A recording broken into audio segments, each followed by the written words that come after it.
So today, what I'm going to do is do a little intro, a little background context stuff, right? And then we'll talk about, then we'll go over these subjects, right? The act of breathing, right, which is different from respiration, the functions overall, the respiratory system, and then some terminology associated with regions, zones, the different types of epithelia that we're going to see along the respiratory tract. And they're all kind of, the theme of it, the sort of way we're going to do it is just kind of trace an air packet or an oxygen molecule as it moves through the respiratory tract. That is, as you breathe it in, and then until it gets down to the actual gas exchange surface right there. And what's happening to that air packet as it moves along, right? This is the whole end game right here. But you got to do stuff to that air packet as it moves along, because you're not just breathing in air, right? And then we're going to relate some standard classical COPD diseases, conditions to different regions, right, of the respiratory tract, right? And then similarly, what happens to as you age in the respiratory system, right?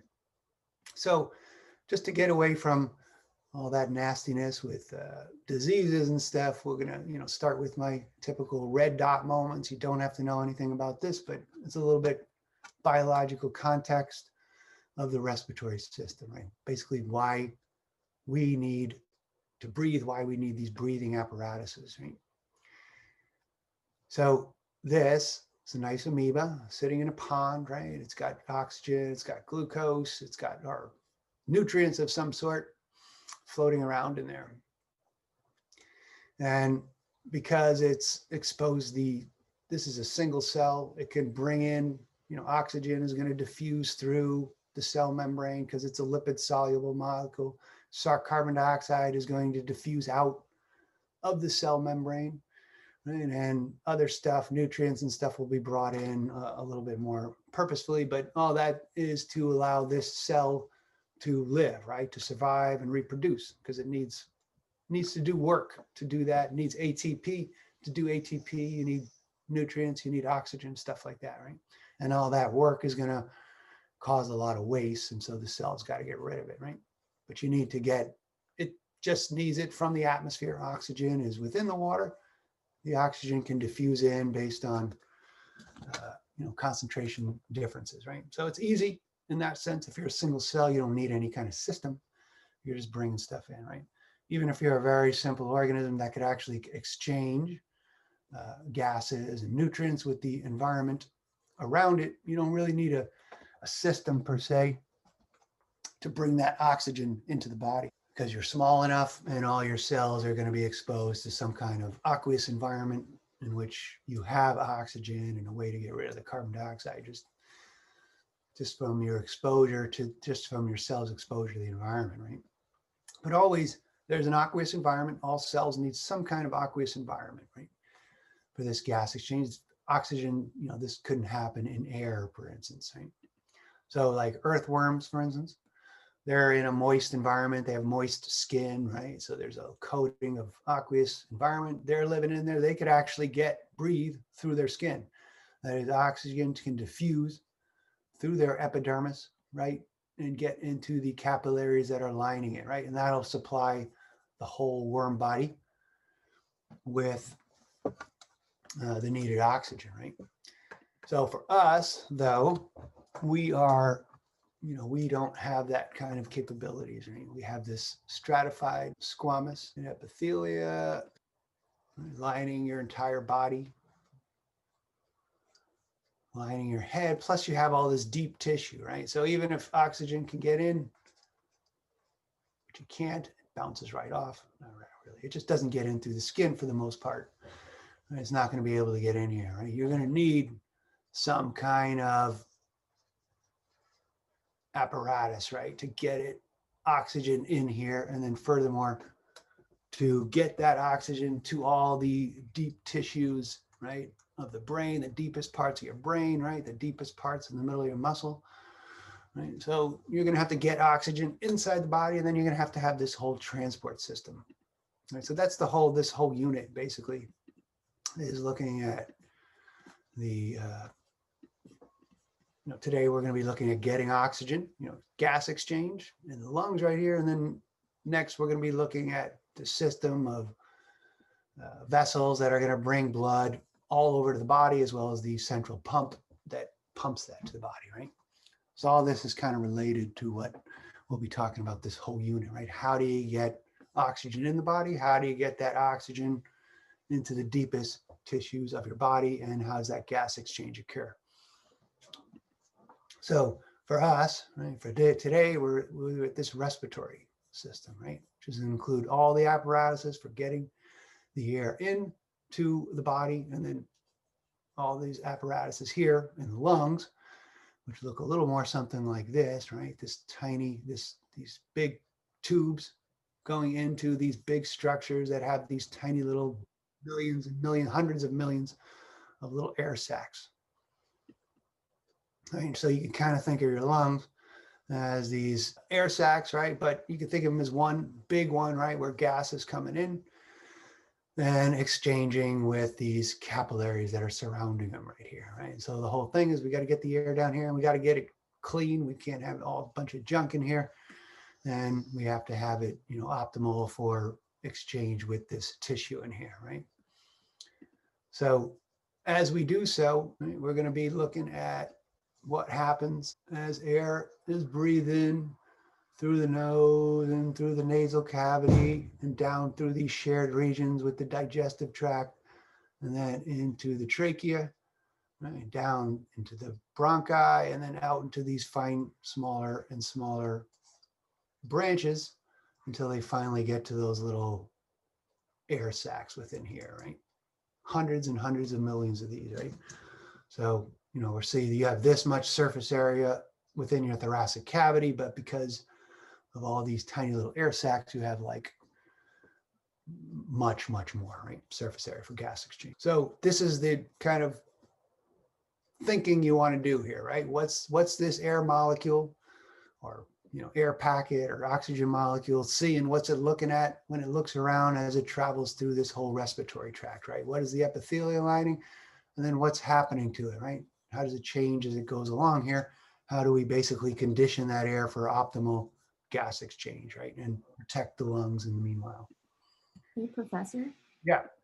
So those air sacs that are at the end of those branches, are those outside of the lungs or inside the lungs?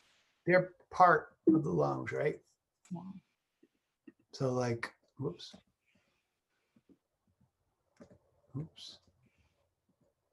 Right, you look at right here, these are the lungs, and this is just isolating those tiny little air sacs, which you can barely see over here. There's all other, connective tissue kind of giving a little more structure within them, and there's all blood vessels. But this is the lungs, basically. This makes up most of the air tissue, right? And if you looked, really close, this is what they look like, the little air sacs, right? Mm-hmm. So we'll as we go along here, you'll kind of get a better idea and more concrete idea of the scale and how you zoom in and out and stuff like that. Okay, thank you. So, that's what we're looking at here. And then the whole idea of respiration right here is there's a couple of different times we're talking about the respiratory system, but we're really only talking about this external respiration technically, right? Which is to say, between the lungs, right, these little air sacs in here within the lungs, and this gas exchange that's occurring between the air sacs and the capillaries that are associated with them, right? Oxygen in, carbon dioxide out. That's external respiration. Right? There's also internal respiration. So when we get this oxygen in, it's going to go into the heart. The heart's going to pump it out to all the body's tissues, right? This is your brain. This is your muscle tissue. This is your kidneys, whatever, right? This is where gas exchange is occurring. This is that amoeba, basically, right?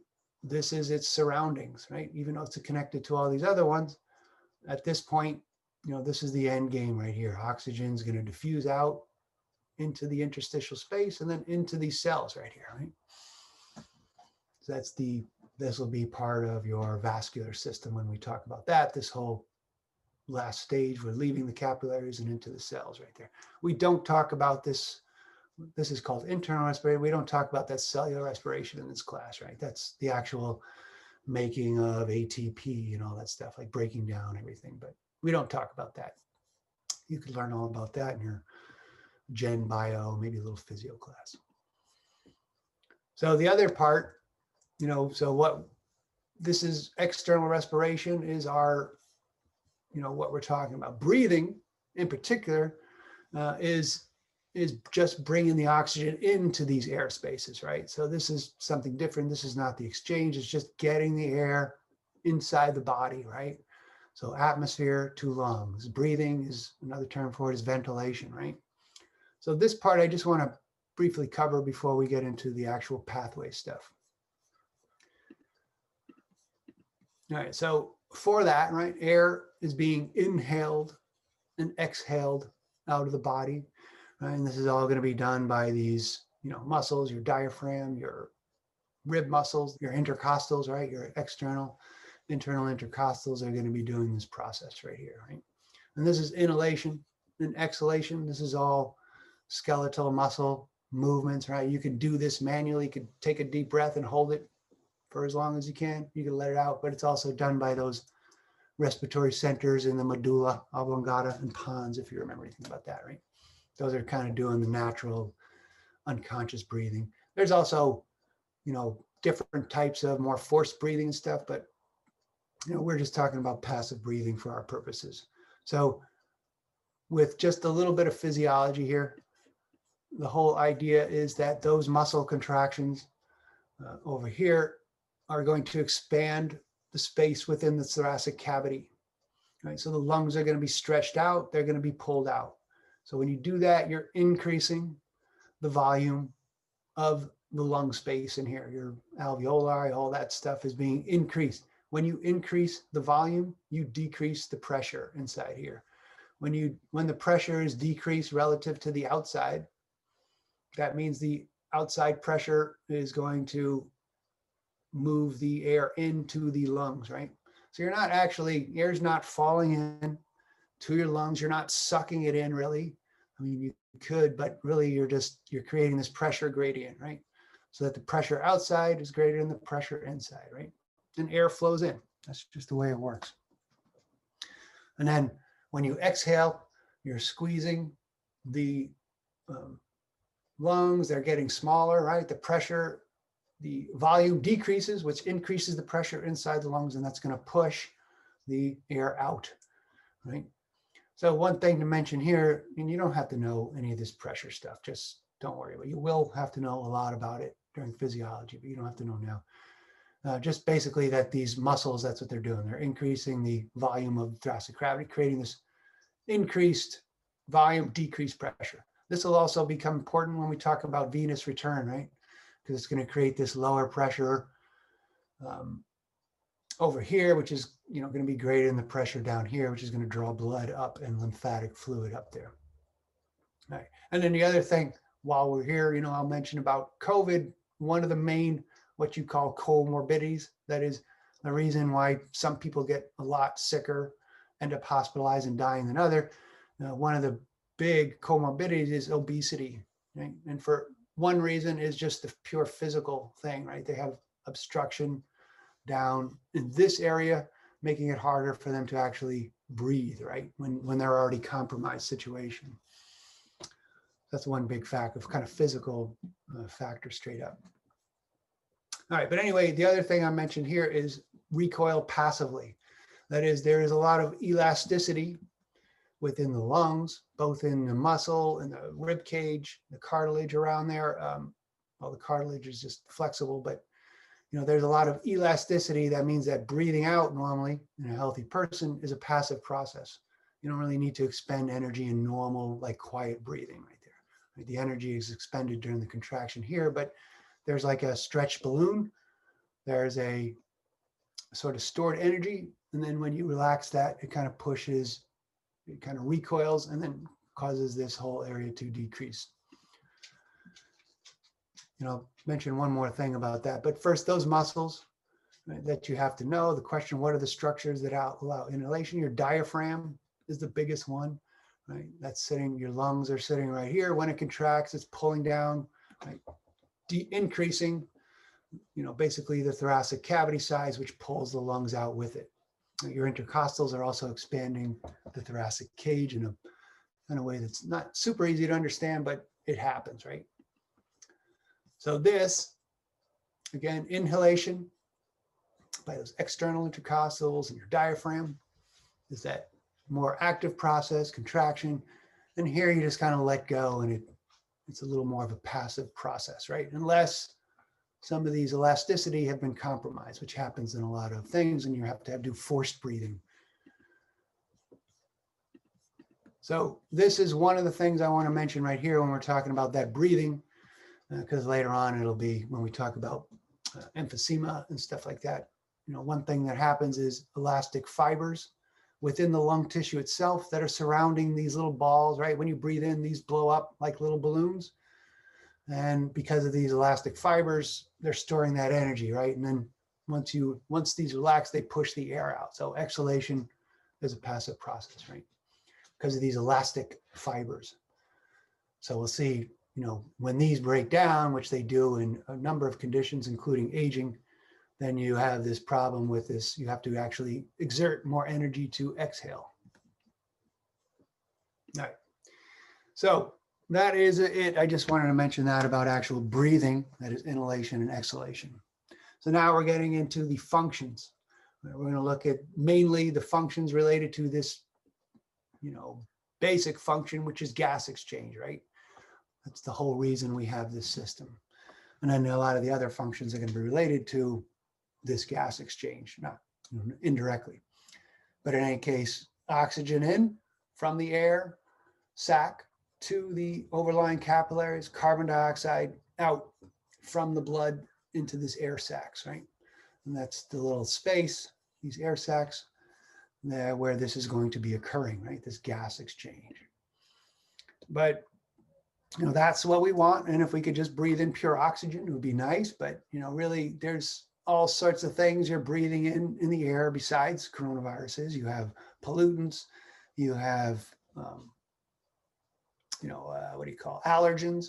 You have odorant molecules, right? Things like, you know, baked bread and dog poop, all that kind of stuff is coming into your nose, and you can detect smell because it's in the air, right? Because of your nasal cavity right here. So there's all sorts of things in your air, and we have to kind of what you call filter it out before it gets into those very delicate linings of your air sacs right there. So the conduction of gases to and from the respiratory surfaces, right, where we warm it, right, for optimal gas exchange. We humidify it for optimal gas exchange. And then we also filter out stuff we don't want to get down into our body, right? So this conditioning, right, of air, as well as the protection of respiratory surfaces as it moves along, is going to be one of the other functions related to this gas exchange, right?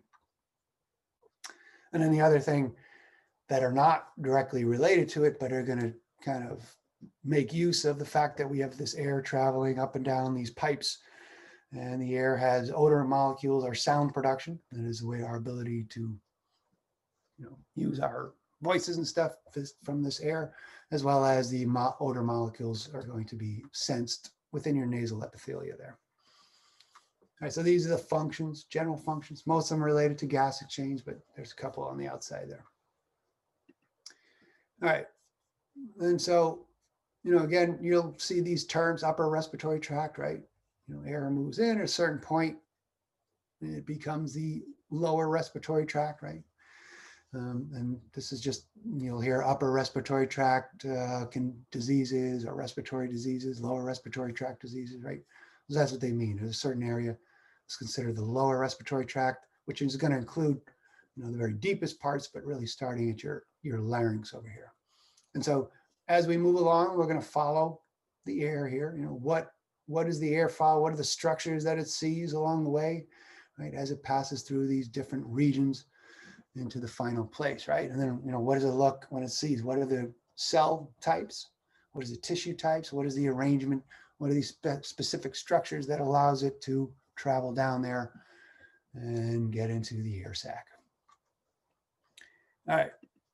So first thing, you know, those are those big regions, right? Upper respiratory tract, lower, but there's also these zones, what we call zones.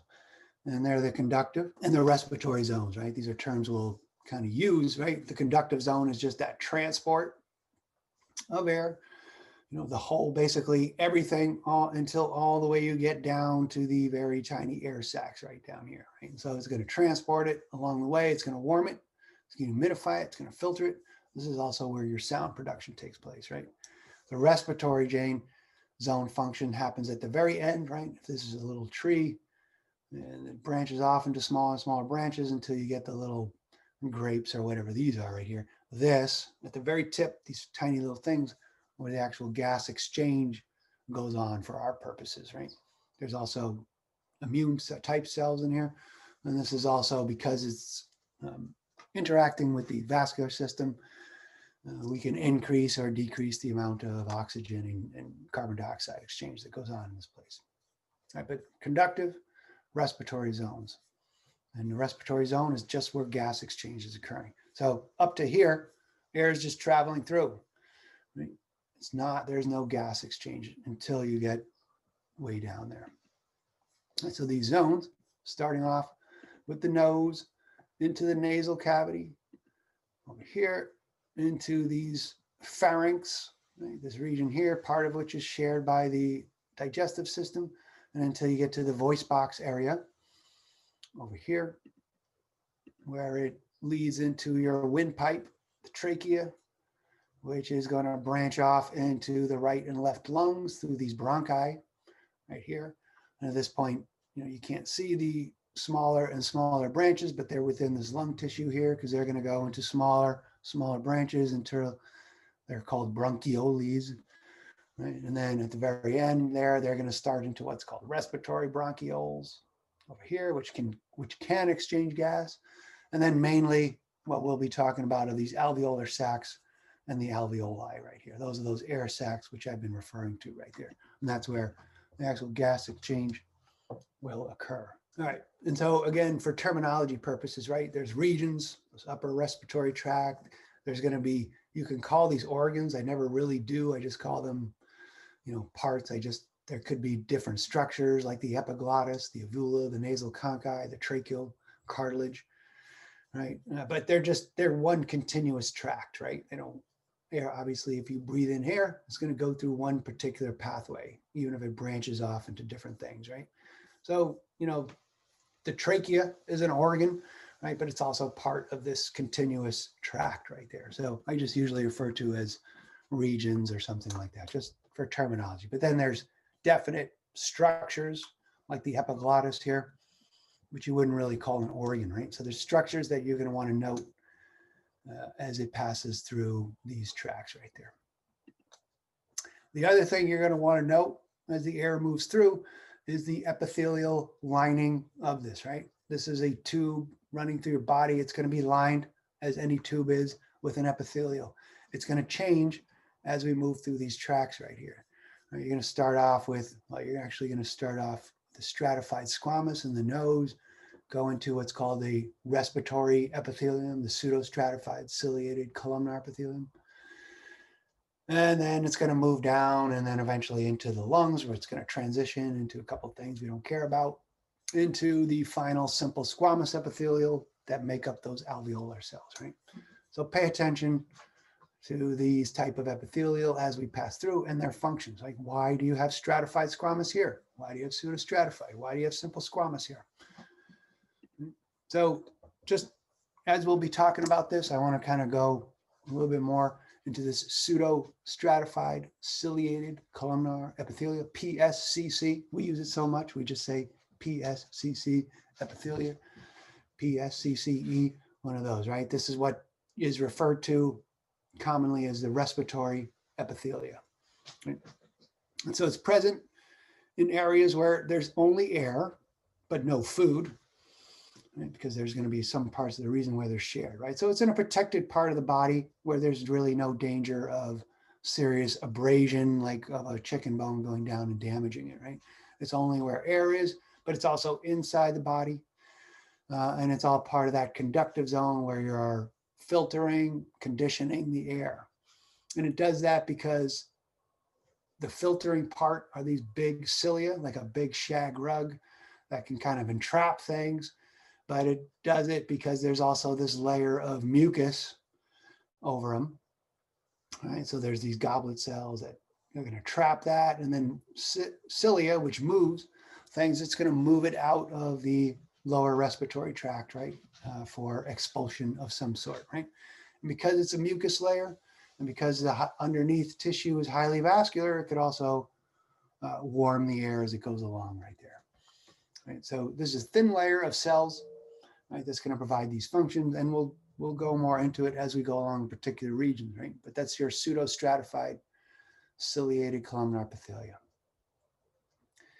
And so here in this picture, which I showed, right, SARS-2 infecting the ACE2 nasal epithelial cells. These are those pseudostratified columnar. You see the cilia right here. And again, I don't think this is the scale, right, but they happen to express these ACE2 receptors, right? So do the endothelial cells of the blood vessels. So do some of the alveolar cells, right? But these are ones where the virus can gain entry into the cells. All right, so that's it for the overview. Next two lectures, we'll be going through the respiratory tract, looking at the structures and regions as we move through them until we get to the final air sac where gas exchange occurs. All right, see you later.